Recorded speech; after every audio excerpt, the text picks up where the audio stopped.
the Azimio strongholds.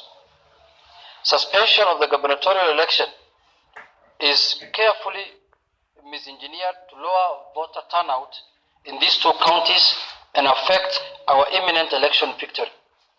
It's a deliberate act of voter suppression.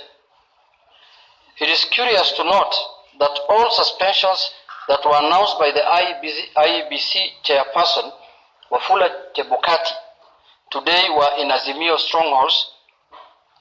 Is this a coincidence? We believe it is deliberate. In a couple of days, we shall invite the DCI to audit the process of printing of all the ballot papers and establish the extent to which there was mischief and criminality on the part of Iebc. We shall also invite the DCI to determine the extent to which the mistakes by Iebc or their designated printer was a function of negligence. Iebc is required by law to exercise a duty of care in the printing and distribution of ballot papers for the general election.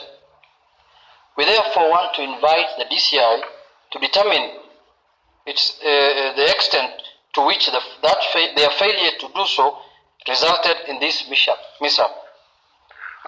Today we serve notice to Iebc, or tonight we serve notice to Iebc and all its commissioners, that according to Section 6J of the Elections Offences Act number 37 of 2016, says a member of the commission, staff, or other persons having any duty to perform pursuant to any written law relating to any election who, J, without reasonable cause, does or omits to do anything in breach of his official duty, commits an offense and is liable on conviction to a fine not exceeding 2 million shillings or an imprisonment for a term not exceeding 5 years or to both.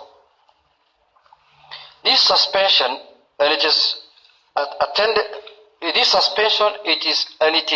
attendant mischief notwithstanding, we urge Azimio supporters, and I repeat here, we urge Azimio supporters, especially in Mombasa and Kakamega, to turn out in big numbers and vote for their favorite presidential candidate, Raila Amolo Odinga, their senators, members of parliament, and MCAs. In spite of the suspension, we are urging our supporters and residents of Kakamega County and Mombasa County to come out in large numbers, please. What is suspended is only the election of the gubernatorial election. But the election of senators, members of parliament, MCAs, and women representatives are going on as scheduled tomorrow morning from 6 a.m. So we are urging them to come out in large numbers as they had planned to do earlier and vote for their presidential candidate and those other leaders who are on the ballot. Let's come out and put the commission and their sponsors to shame.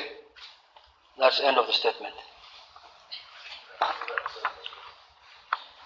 Lugha ya Kiswahili na ningesema ya kwamba vile mmesikia imetangazwa na kamati andalizi ya uchaguzi Iebc ya kwamba wameahirisha uchaguzi ya gavana ya Kakamega County na Mombasa County.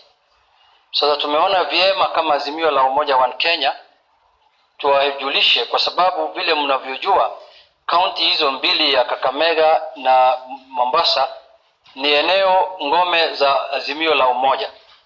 So hatutaki watu wetu wapate tashwishi yoyote ya kwamba hakuna uchaguzi umeahirishwa. Tunataka kujulisha hao ya kwamba ile uchaguzi umeahirishwa ni ya gavana peke yake, lakini uchaguzi ya rais na uchaguzi wa wakilishi wa wodi na uchaguzi wa seneta na uchaguzi wa wakilishi wa bunge inaendelea kama kawaida.